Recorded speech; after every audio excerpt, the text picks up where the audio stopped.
This is audio revision of Essay 700, Forming an Opinion and Reporting on Financial Statements. This essay deals with auditor's responsibility to form an opinion on financial statement. It also deals with form and content of auditor's report issued as a result of audit of financial statement. As per this essay, objectives of auditor is to form an opinion on financial statement and to express clearly that opinion through a written report. ठीक है। इस ऐसे के according auditor का objective होता है opinion form करना और एक्सप्रेस करना क्लियरली कि ओपिनियन क्या है, अब वो अपनी रिपोर्ट में एक्सप्रेस करना। What are the types of financial statement and financial reporting framework? First is general purpose financial statement and special purpose financial statement. General purpose financial statement वो फाइनेंशियल स्टेटमेंट जो general purpose framework के according prepare हुए हैं, और special purpose financial statement जो special purpose framework के according prepare हुए हैं। कौन कौन अब ये जो जनरल पर्पस फ्रेमवर्क होता है वो क्यों डिज़ाइन होता है? वो डिज़ाइन होता है ताकि वो मीट कर सके financial information needs of wide range of users के लिए, और स्पेशल पर्पस फ्रेमवर्क जो है वो स्पेसिफिक यूज़र्स के लिए है। Forming an opinion on financial statements, auditor shall form an opinion whether financial statements are prepared as per applicable financial reporting framework. To form that opinion, he shall obtain reasonable assurance whether financial statements as a whole are free from material misstatement. Auditor को opinion form करने से पहले prepare करना चाहिए, auditor को opinion देने के लिए ये देखना होगा कि फाइनेंशियल स्टेटमेंट्स जो है वो प्रिपेयर हुए हैं as per applicable financial reporting framework या नहीं। ये ओपिनियन बनाने के लिए उसको ये देखना होगा कि वो रीजनेबल अश्योरेंस अटेन कर सके कि फाइनेंशियल स्टेटमेंट जो है वो फ्री है मटेरियल मिसस्टेटमेंट से। Auditor shall evaluate whether as per requirements of applicable financial reporting framework financial statement adequately disclose significant accounting policies selected and applied। ठीक है, जो फाइनेंशियल स्टेटमेंट है वो एडुकेटली डिस्क्लोज करते हैं सिग्निफिकेंट अकाउंटिंग पॉलिसीज़ जो select हुआ है और अप्लाई हुआ है। Accounting policies selected and applied are consistent with financial reporting framework and are appropriate. Accounting policies जो सेलेक्ट हुए हैं और अप्लाई हुए हैं वो कंसिस्टेंट है विद फाइनेंशियल रिपोर्टिंग फ्रेमवर्क और एप्रोप्रिएट है। Then comes financial statement provide adequate disclosure for users to understand effect of material transactions।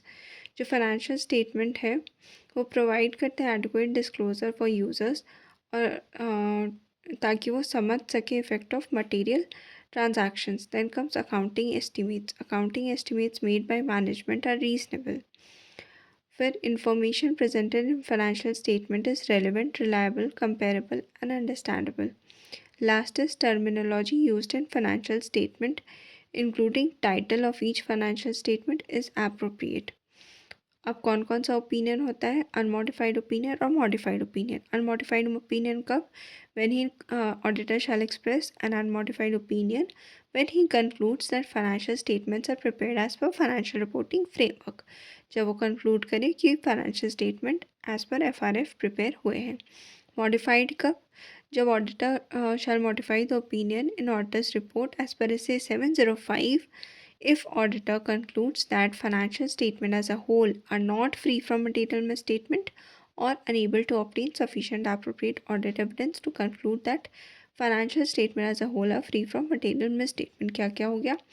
अगर ऑडिटर को कंक्लूड करता है कि जो फाइनेंशियल स्टेटमेंट है वो फ्री नहीं है मटेरियल मिसस्टेटमेंट से, या फिर वो ऑब्टेन नहीं कर पा रहे sufficient appropriate audit evidence conclude करने के लिए कि फाइनेंशियल स्टेटमेंट फ्री है मटेरियल मिसस्टेटमेंट से। अब बेसिक एलिमेंट्स क्या है ऑडिट रिपोर्ट का? सबसे पहले तो टाइटल आ जाएगा जो क्लियरली इंडिकेट करता है कि रिपोर्ट इंडिपेंडेंट ऑडिटर का है। ठीक है, that clearly indicates that it is report of an independent auditor. Then comes addressee। Addressee में क्या? Auditor's report shall be addressed as required by circumstances of the engagement. Example, members of the company, general purpose framework and board of directors। Special purpose framework. Auditors का opinion में क्या, फिर third paragraph जो आएगा वो auditors opinion में आएगा। तो first section of auditor's report shall include auditors opinion under the heading opinion. The opinion section of auditor report shall also identify entity whose financial statement have been audited, state that financial statement has been audited, then identify title of each statement comprising the financial statement, refer to notes and summary of significant accounting policies, and last specify date or period covered by each financial statement। तो opinion section में क्या होना चाहिए, पहले तो ये कि identify entity whose financial statement have been audited, then state that financial statement have been audited. फिर identify title of each statement comprising the financial statement, then refer to notes and summary, then date and period covered। फिर fourth paragraph क्या आएगा, basis for opinion.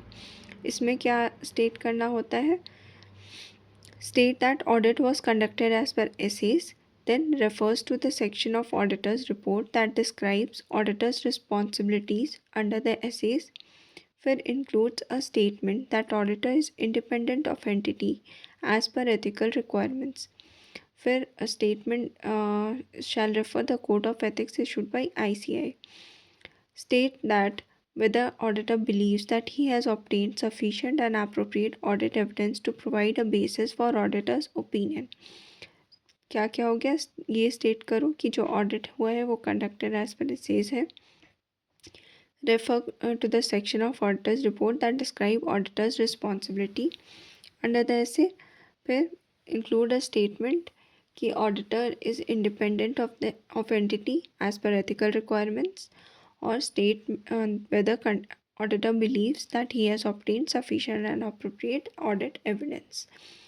Next paragraph going concern का आएगा, auditor shall report as per SA ए 570।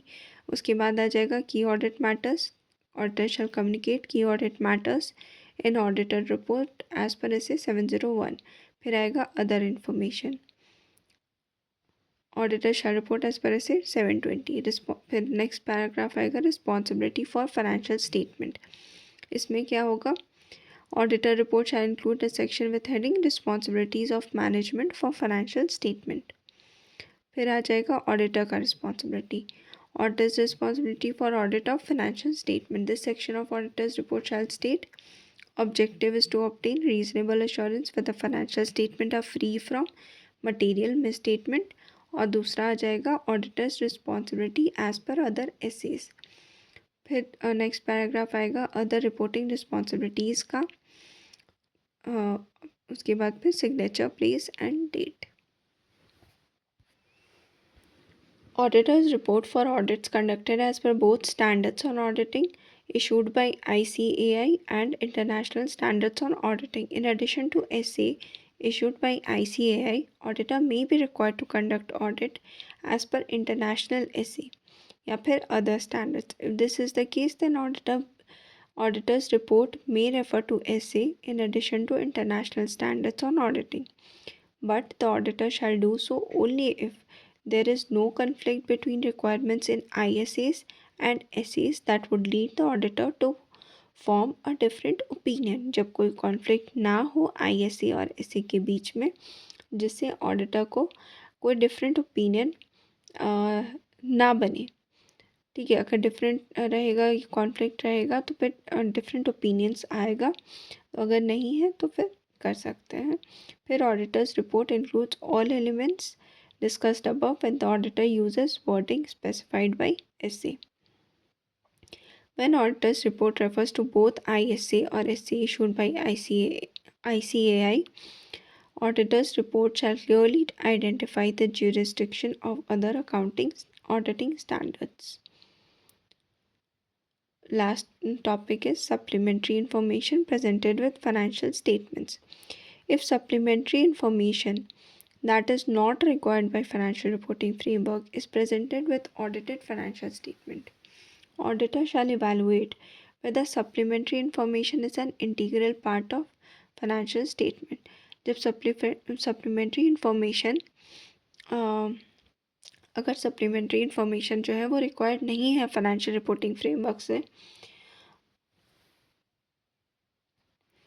अगर supplementary information जो required नहीं है फाइनेंशियल रिपोर्टिंग फ्रेमवर्क में वो प्रेजेंट होता है विद ऑडिटेड फाइनेंशियल स्टेटमेंट, तो ऑडिटर को इवैल्यूएट करना चाहिए कि जो सप्लीमेंट्री इन्फॉर्मेशन है वो क्या इंटीग्रल पार्ट है फाइनेंशियल स्टेटमेंट का। अगर इंटीग्रल पार्ट है तो supplementary information should be covered by auditors opinion, और अगर इंटीग्रल पार्ट नहीं है तो auditor shall evaluate whether such supplementary information is presented in a way that clearly differentiates it from audited financial statement. ये evaluate करना चाहिए कि वो सप्लीमेंट्री इंफॉर्मेशन ऐसे इस तरह से प्रेजेंट किया गया है कि वो ऑडिटेड फाइनेंशियल स्टेटमेंट से बिल्कुल अलग लगे।